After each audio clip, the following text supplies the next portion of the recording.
On the 105th floor of the North Tower at a little company called Cantor Fitzgerald. So did my brother, and he was murdered there. So did all of my friends, and they were murdered there. So now I've got you. Now you're my friends. How auspicious, how fitting it is that here we are all together at the house where public referendums go to die. But only if you let it. Because I want to tell you something. Never, since September 11th, have we been closer to ripping the veil off our own government's lies and deceit than we are today.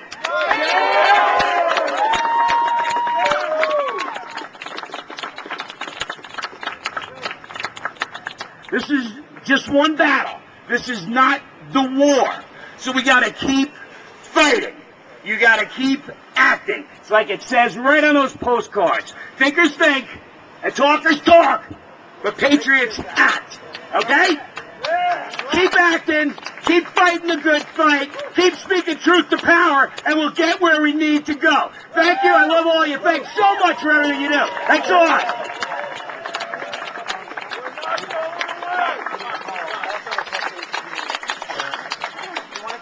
Okay. That's exactly right. We got to continue acting. So after this event, okay, we're going to go back to our homes. We're going to let our neighbors, our friends, our family know what we did. And we're going to continue to act because I see people that take action here in this crowd. I see so many faces that I've taken actions with. And that we all are so very thankful and so humbled and so appreciative of the actions that people have taken for justice and for accountability. So the next person I'm going to bring up is someone who has been taking actions for years, informing others, listening to others, and then responding and giving them the facts of the case. This gentleman has done a great deal of work and has supported the 9/11 victims' family members more than so many other people I know.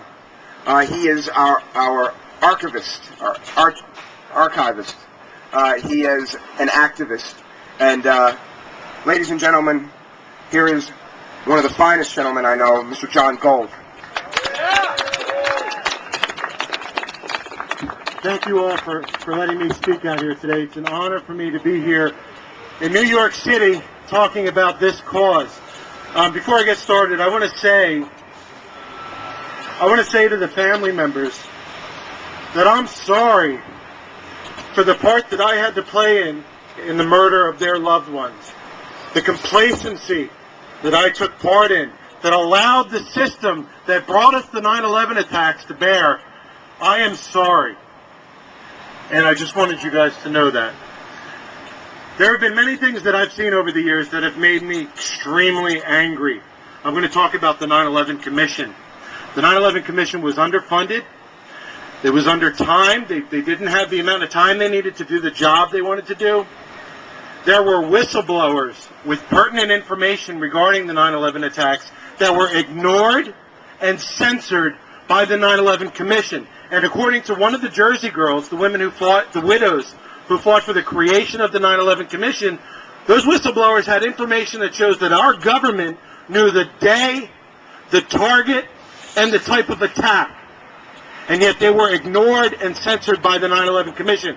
When I hear about these things, it makes me angry, okay? It makes me livid. When I hear FBI whistleblower Sibel Edmonds say recently that Osama bin Laden worked for elements within the U.S. government up until the day of 9/11, and she testified for 3.5 hours in front of the 9/11 Commission and received a footnote in the back of the book, that makes me angry. Okay? The 9/11 Commission was run by Philip Zelikow. Philip Zelikow, he belongs in prison, okay? He helped to write the Iraq war strategy that we used to go into Iraq. He was friends with Condoleezza Rice. He wrote a book with Condi, and then after the 9/11 Commission, she gave him a nice, cushy job at the State Department. Philip Zelikow helped to rewrite the 9/11 report to be more favorable of Condoleezza Rice. He shied people away from the NSA. He shied people away from Saudi Arabia's possible involvement in the 9/11 attacks, and I think he even fired one of the investigators. He had a line in Karl Rove. This was supposed to be an independent investigation, and yet Karl Rove, the deputy chief, White House chief of staff, had a line in directly to Philip Zelikow. That's absurd, okay? That made me angry. These things make me angry, but I want to tell you something. The anger that I feel from all of these things is nothing compared to what Bob McIlvaine, Manny Badillo, Chris Burke feel with regards to the 9/11 attacks. They deserve better than what they got. We all deserve better than what we got. Now, some people say this is my stump speech, and I don't think it is, but it's not rocket science. The day that created the post-9/11 world, okay, the post-9/11 world is a world where we lose our civil liberties, where executive power is multiplied by 1,000 with no accountability whatsoever, where we fight preemptive wars, which is no different than what Nazi Germany did, where we become poorer, the poor become poorer, the rich become richer. If the day that created the post-9/11 world wasn't what we were led to believe, and I can guarantee you it was not what we were led to believe, then we need to know about it, and we need to know about it now.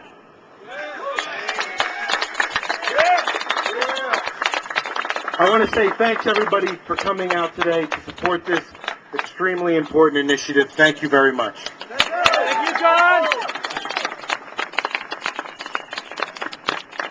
It's amazing, absolutely amazing. See, there's so many of us that have researched the facts of the case. So all of this knowledge is available to the public. So many facts that we haven't heard. So it's so vitally important. We're somewhat pioneers in this movement, and the fact is that what we talk about up on the stage and amongst ourselves and with friends and family will be common knowledge. And I hope it's going to be sooner than later. I think it's going to be common knowledge in only a few short years, because when we vote on November 4th, we will be able to vote for a new, proper investigation, one that will answer 100% of the questions, protect people, and put down in writing in our democratic system so many of the answers that the majority of us in this country still haven't really grasped yet, to understand the depth of the depravity that we've had to go through, that we've had to endure, and all the lies that we've had to endure for years. So the next person I'm going to introduce is someone who has reached an audience that has been so intimately affected by the events that day. The gentlemen and gentle ladies that went in to rescue and then recover my uncle's body, the heroes that are dying today based on the lies the government told them and all of us. The gentleman that I'm about to introduce you to is someone who, working within his environment and using the skills he has, managed to convince so many of the job that he's at and so many others that watch him performing that job, and someone who's been an ardent supporter of the truth, someone who's an ardent supporter of justice, someone who's helped us so many times right here in this city, handing out flyers and DVDs. I'm going to introduce you right now to a fine gentleman, someone I can call a great friend, someone I'll know forever, because I know he's got our backs, just like we all have the backs of everyone that wants to pursue truth and justice. Ladies and gentlemen, Mr. Daniel Sunjata.